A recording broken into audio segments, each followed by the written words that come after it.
Hi, it's Jean at Kept in Stitches. Welcome, everybody. How is everyone this morning? Hope you're doing fine. It's a lovely day here today, and it is Tuesday. So I am here with Tip Demo Tuesday. What do I have for you today? Well, I am working on a project from this lovely book by Gail Pan. It's called Christmas Patchwork Loves Embroidery. So it's kind of a combination of some quilting projects with embroidery. And I happen to be working on Christmas year-round. And I have had questions from quilters that do embroidery also. And oftentimes when we're doing an embroidery pattern, it has in the supply list fusible interfacing or stabilizer. And the question always arises, why do we use that? So today I'm going to give some tips and a demo on why and how we use that. And also, since I had to get this project out, I'll be sharing along with you a little bit on how I store and organize my projects, or UFOs as some call, whips, many terms for projects that we have in progress. So first of all, what I want to share with you is when you have a project that you are doing and you are keeping it stored someplace, don't put your original book or pattern with it.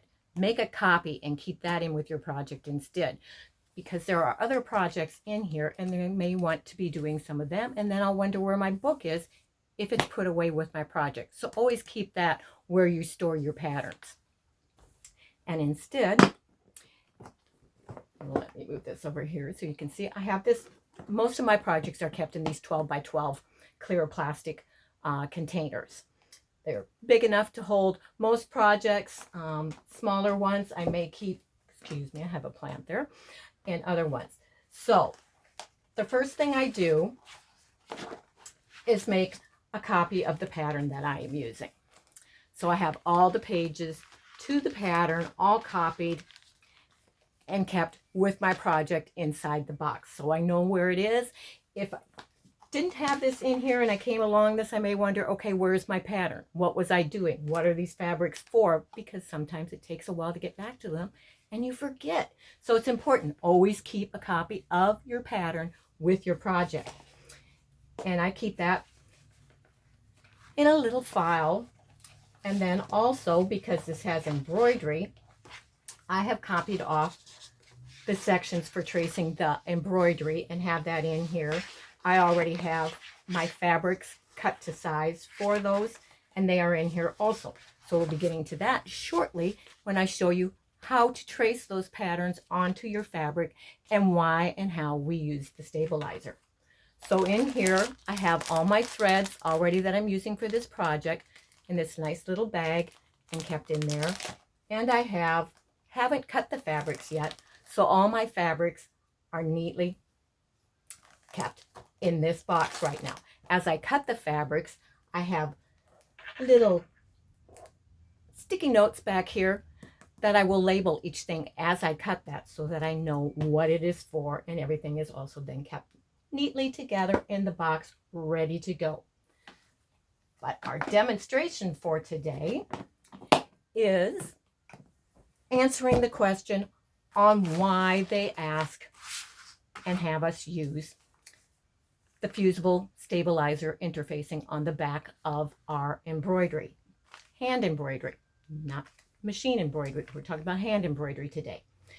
And the most common one used that most of us use and that I use and is my favorite is the Pellon SF101 Shape Flex interfacing. It is a fusible interfacing that is put on the back of your fabric. Why we use it is because it prevents show through of your threads and your knots that are on the back of your fabric. So when you're putting that with another block, it prevents that from showing through onto the front. Another reason that we use it is because it stiffens the fabric just a little bit. It's not stiff or anything. It's a lightweight fusible interfacing and stabilizer, and it stiffens the back of that fabric just enough that it leaves less distortion in the fabric and our embroidery stitches. So it keeps that all nice. What we need is a light box. Any light box will do. If you don't have a light box, taping it up to a window, that type of thing will also work. But I like these thin little light boxes. You can get them on Amazon, anywhere. They come in a lot of different things, different places. This one is a white LED tracing pad light box.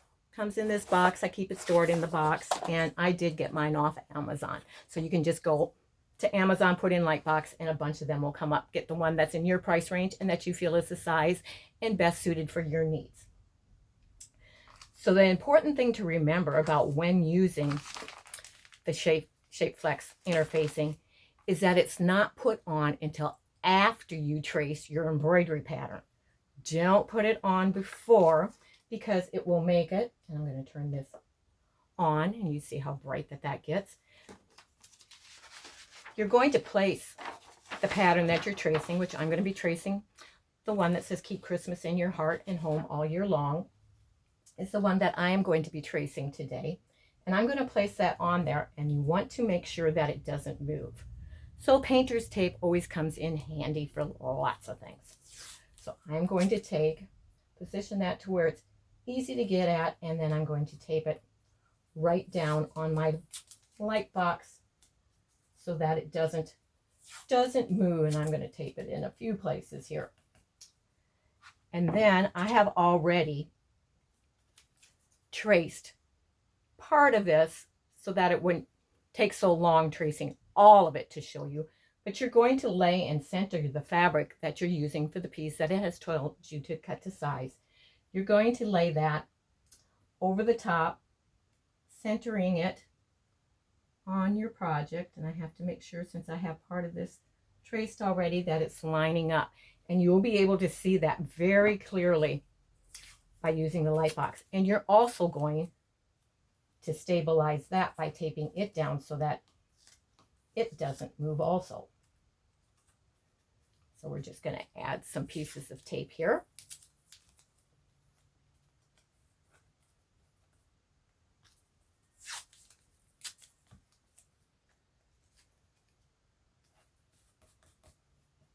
I think we'll add one on the bottom too, just to be sure.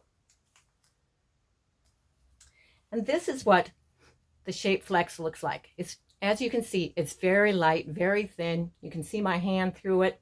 It has a smooth side, which is the right side, and then it has a bumpier, rough side, and that is the fusible side that you will be pressing to the back of your fabric after it is traced, which I will show you in just a little bit. So I already have that also cut to size. What I'm going to show you here is what not to do.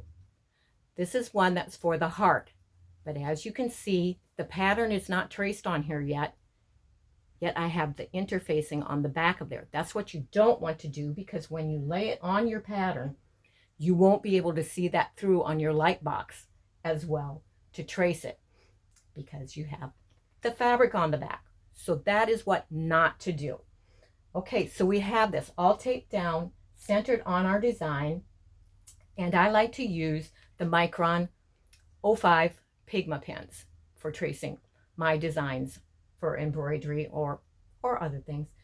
And what I also like to do is, if I know the colors of the thread that I am using, I have some of the colored Micron pens. They're hard to find, but you can find them. And I will use the color that I'm going to be using the thread to do the tracing, because then it helps any parts that you may miss or whatever. It won't show, it will help blend the thread and everything with your design, so it makes it stand out and look much nicer.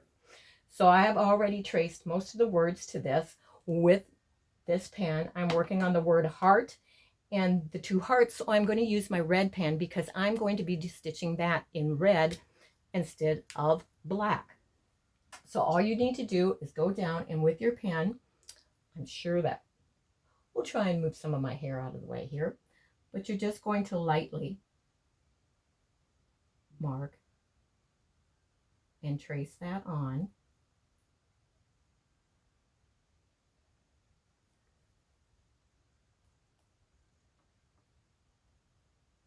Which you will find when I take this off. Now I have finished tracing that I have marked this a little more heavily than what I normally would because I wanted it to be able to show up and for you to see that. But we'll lift this up and you can see how you can see your pattern through there. It's taped on and everything, and all the tracing is complete. So now we can take that off, and you want to always go from the fabric out when removing your tape so that you don't fray the edges of your fabric as much that way, and do it gently. So we're removing that from our pattern. We can turn our light off. And I'm going to scoot this out of our way. I have my little pressing board down here that we will bring up in its place. Make sure we have that where you can see it. My little iron for this demonstration. This is a Teflon ironing sheet. Anytime you are using a fusible, you don't want to get that on your iron. You don't want to get it on your pressing surface. So you will use that. And what I'm going to do is I'm going to lay the bumpy, rough side to the wrong side of the piece that I just traced. And we're going to line that all up so it's nice and even. Need to lay that down a little to get it all lined up. Nice. I need to open this just a little more. That's a little too stiff there. Okay, so we've got that lined up.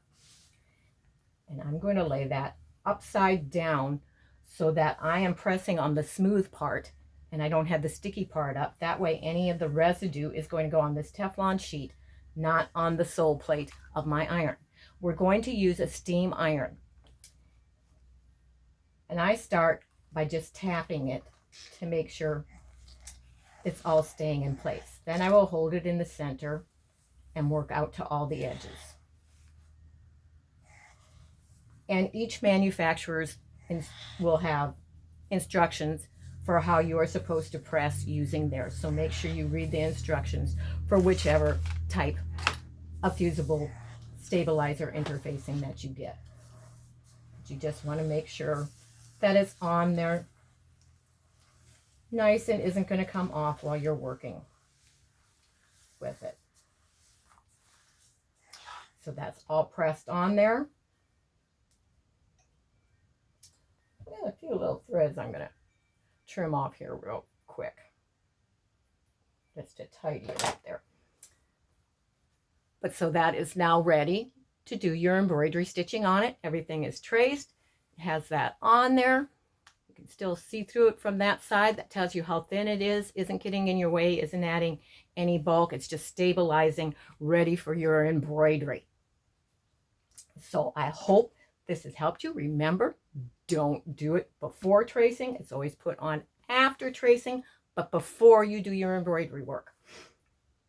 So there you have it. Tip Demo Tuesday on why and how to use fusible interfacing with our embroidery work. A little bit of a lesson on how to store your project. I will go to that in more detail on a future Tip Demo Tuesday. But I hope you have enjoyed this. If you have, make sure that you hit that thumbs up button, subscribe to my channel, and hit the bell so you receive notifications for when future videos will be uploaded and as they come out. And again, also I have a Facebook group, and the link to that is in the description box below. Also in the description box, anything that I have used, I will have that in there. So if you have any questions on that, that will be located there, and hopefully we'll answer any questions you have. Otherwise, just leave it in the comment. I'll get back with you. So thanks, everybody. Have a great day. See you soon. Bye-bye.